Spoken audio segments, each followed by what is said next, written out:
Je vous propose maintenant de faire un exercice amusant. Vous allez devoir créer un mini-chat.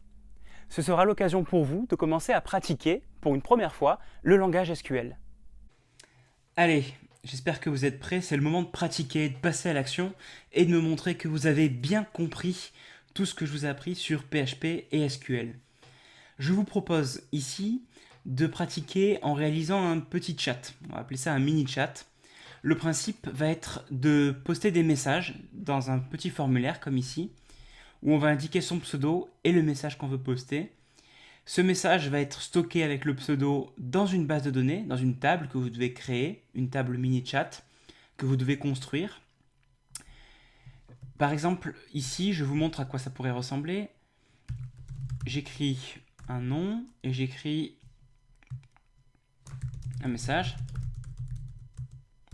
comme ceci.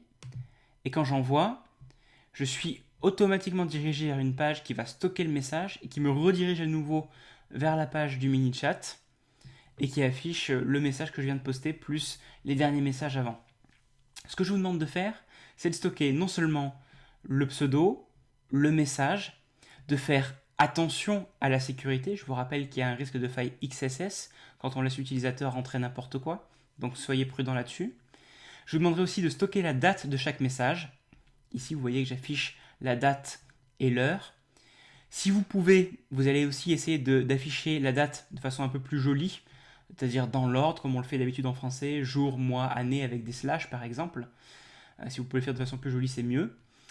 Et puis, si vous le pouvez, vous allez aussi retenir le pseudo que la personne a utilisé pour qu'il soit pré-rempli dans ce champ ici.